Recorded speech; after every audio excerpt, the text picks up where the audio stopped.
မမေဘူးပေါ့ကွာမမေးဘဲနဲ့မင်းလိုအပ်မေးရပေါ့နော်ဟုတ်တယ်ကျွန်တော်လည်းမဟုတ်ပါဘူးလမ်းနာလေးရောက်လာတာမင်းရှေ့ဆက်ပြီးတော့သွားမှာကဘာလို့သွားမလဲဆိုတော့မင်းဂရိယာတို့ဘာလို့ညာတို့မင်းဆက်သိပြအောင်ပါကြံသေးတယ်အဲ့ဒါတွေမသွားခင်ဒါလေးတွေအရင်သိထားအောင်ပါဟုတ်ကဲ့နော်ဒါလေးအရင်ကလေဆိုတာရှိမယ်ကိန်းဆိုတာရှိမယ်နော်လိန်ဆိုတာဘာလဲကိန်းဆိုတာဘာလဲဆိုတော့ပြောမယ်လိန်ဆိုတာကလိန်၄မျိုးရှိတယ်ပေါ့ကွာဟုတ်ကဲ့လိန်မျိုးမင်းလည်းငယ်ငယ်တင်မအခုတော့မိတ်ကုန်ပေါ့ဟုတ်ကဲ့အဲ့လိန်မျိုးကပုံးလိန်ဆိုတာရှိမယ်ကွာဟုတ်ကဲ့ပုံးလိန်ဆိုတာကလိန်ရဲ့အဓိပ္ပာယ်ကတော့ကွာအထီးအမဟုတ်ကဲ့တဘာဝကိုလိန်လို့ခေါ်တာပေါ့နော်ဟုတ်ကဲ့အထီးအမတဘာဝကိုတို့ဟွာရီဘာရီတော့လည်းငါမပြောတတ်ဘူးအချောက်တို့ဘာလို့ဆိုတော့မင်းတို့ခေါ်တဲ့အချောက်တို့ဘာလို့ဆိုတော့မသိဘူးပေါ့ကွာဟုတ်ကဲ့အဲ့ဒါဒုလင်ခေါ်မလားနတ်ဘုံလင်ခေါ်မလားငါလည်းမသိဘူးထားလိုက်တော့ကွာငါလည်းသင်ဘူးတာငါလည်းမင်းတို့ပြန်ပြောပြရတယ်နော်ဟုတ်ကဲ့အဲ့တော့ဒီမှာကဘုံလင်ဆိုတာကတော့သူဟောပေါ့ကွာအဖူသဘာဝပေါ့နော်ဟုတ်ကဲ့အဖူသဘာဝ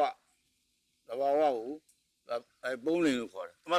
အဖူသဘာဝဆိုတော့ဘာတွေလဲဆိုတော့ဥမာသူစာရေးလိုက်ပြီဆိုရင်ကွာဥမာဥမြလို့တို့ကရေးမယ်ဟုတ်ကဲ့ဟောဥမြဆိုလို့ရေးလိုက်တာနဲ့တို့ဗမာလူမျိုးကသိပြီဥပါနေဒါအဖို့ဒါပုံးလိဒီဥမြကဲဒေါခဆိုပါစို့ကွာဟုတ်ကဲ့ဟောဒေါခဆိုလို့ဒေါခတော့ပြင်ဒေါခဆိုလို့ရှိရင်ဒါပုံးလိမဟုတ်တော့ဟုတ်ကဲ့ဒေါ်ကြီးဖြစ်နေနော်ဟုတ်တယ်ဒီအဲ့ဒီဒေါခကိုဒီမှာလာတက်လိုက်ဒေါခဆိုရင်အဋ္ဌိလိန်အဲ့ဒီအဋ္ဌိလိန်ကိုဟုတ်ကဲ့အဋ္ဌိလိန်ဆိုတာကအရာနော်အမတဘာဝဟုတ်ကဲ့အမတဘာဝဟုတ်ကဲ့နော်အမတဘာဝဒါဒေါခပေါ့ကွာနော်ဒေါခတို့ဟလားဒါပါတော့မကြီးတို့ပေါ့ကွာအဲ့ဒါမျိုးရေးထားပြီဆိုရင်အဲ့ဒါအဋ္ဌိလိန်ဟုတ်ကဲ့နောက်တစ်ခုနာပုံးလိန်နပုံးလိန်ပေါ့နာပုံးလိန်ဟုတ်ကဲ့နော်နာပုံးလိန်နာပုံးလိန်ဆိုတာကမင်းအရာဝတ္ထုတွေပေါ့ကွာအရာဝတ္ထုတွေကဘာတွေလဲဆိုတော့ तू ကအဖိုးလောပါလည်းမဟုတ်ဘူးအမတ်လောပါလည်းမဟုတ်ဥမာအပြင်ကွာစာအုပ်ဆိုပါစို့ဟုတ်ကဲ့နော်တယ်လီဖုန်းဆိုပါစို့ဟုတ်ကဲ့တယ်လီဖုန်းနော်စာအုပ်တယ်လီဖုန်းတို့မော်တော်ကားတို့နော်ဟုတ်ကဲ့ဘာညာပေါ့နော်ဟုတ်ကဲ့ကားတို့ဘာလို့ညာလို့ဆိုအဲ့ဒါမျိုးတွေဟုတ်ကဲ့အဲ့ဒါတွေဆိုလို့ရှိရင် तू နာပုံးလိန်အဖိုးလည်းမဟုတ်ဘူးအမလည်းမဟုတ်ဘူးဟုတ်ကဲ့နော်နောက်ပြီးတော့ဒွိလိန်ဆိုတာအဖိုးလည်းဖြစ်ခြင်းဖြစ်နေနိုင်တယ်အမလည်းဖြစ်နေတယ်ဥပမာအဖြစ်ငှဲ့ဆိုပါစို့ဟုတ်ကဲ့ငှဲ့ဆိုတော့မငှဲ့ဒီလေးဖြစ်မှာအမငှဲ့ပဲသူကပြောတာဟုတ်ကဲ့ငှဲ့အဒီလည်းဖြစ်မယ်အမလည်းဖြစ်ခွန်းလည်းငှဲ့လို့ပဲလူကအဲ့ဒါမိန်းမလည်းဖြစ်ယောက်ျားလည်းဖြစ်ဟုတ်ပါတယ်ဟုတ်လားငါမနွားတို့ခွေးတို့ကြောင်တို့အဲ့လိုပေါ့နော်ဟုတ်ကဲ့အဲ့လိုအဲ့ဒါမျိုးတွေကြတော့သူဒွိလိန်လို့ခေါ်တယ်နော်ဟုတ်အဲ့ဒါလေးဘာလို့သမရမလဲဆိုတော့ကြဗျာမသားအရေးကြီးတယ်ကြဗျာမတကယ်သိမစို့ကြဗျာဒေါ်လာ23မျိုးရှိတယ်ကြဗျာဒေါ်လာ23မျိုးနဲ့လွတ်အောင်ရေးဖို့ဒါတွေကိုမသိရင်ရေးမရဘူးဒါတွေမသိလို့ရှိရင်လိန်တူကြီးသွားထပ်နေတာတို့လိန်တူထပ်တယ်ဆိုတော့တို့အခုခေတ်စကားပြောသလိုဘလိုကြီးဟိုယောက်ျားကြီးယူမိန်းမကြီးယူတာမျိုးပြောတာမဟုတ်ဘူးဟုတ်ကဲ့လိန်တဘာဝချင်းမတူတာကိုတွားပြီးတော့ဆက်ပြီးကြဗျာမရေးရဘူးအဲ့ဒါတွေတော့လည်းသိမယ်ရေးတဲ့ကောင်ပေါ်တော်ဖြစ်ခေါ်တာ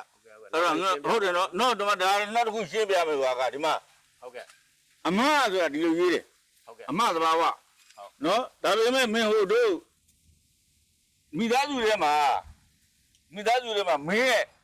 မင်းမတို့ရွာထဲမသိညုံမရှိဘူးလားမသိညုံမင်းအမကြီးမဟုတ်ဘူးလားဟုတ်ပါတယ်အမအကြီးဆုံးအဲ့ဒီအမကိုဒီလိုသွားမရေးနဲ့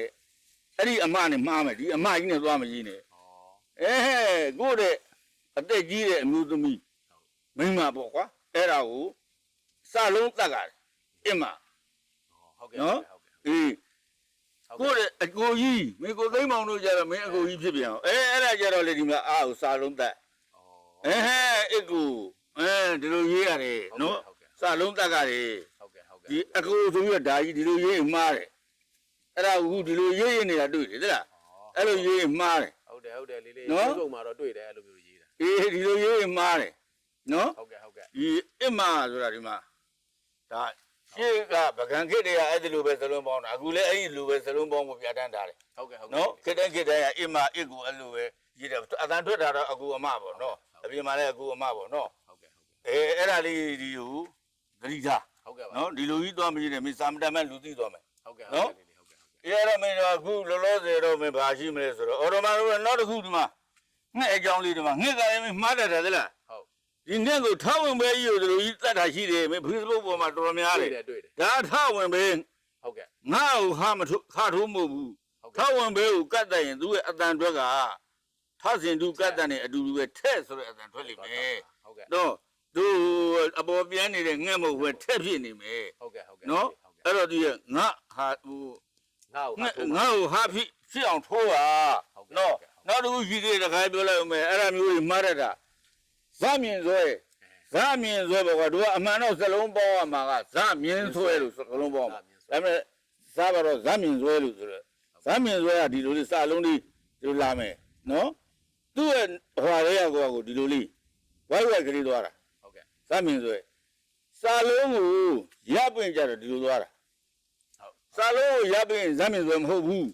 ဟုတ်ကဲ့ စလုံးပေါင်းလည်းမရှိဘူး ဟုတ်ကဲ့ နော်အဲ့ဒါကမရေးနဲ့ဟိုကလက်ကွက်ထဲမှာတို့ဖုန်းလက်ကွက်တွေပါတို့ကွန်ပျူတာလက်ကွက်တွေထဲမှာရှာလိုက်ရှိတယ်ဇမြင်ဆွဲဆိုတတ်တဲ့ရှိတယ်နော် ဟုတ်ကဲ့ဟုတ်ကဲ့ အဲ့ဒါလေးကိုစလုံးပေါင်းဖို့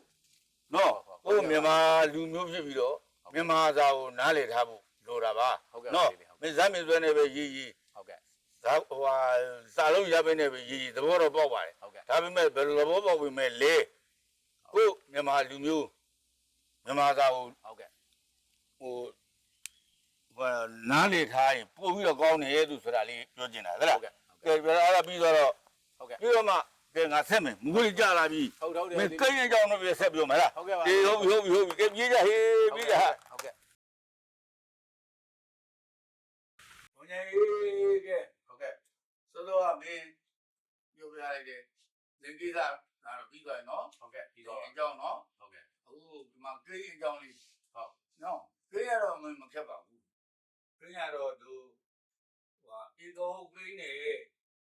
ဘိုးကိန်းလို့ဆိုနှစ်ခုရှိ ဟုတ်ကဲ့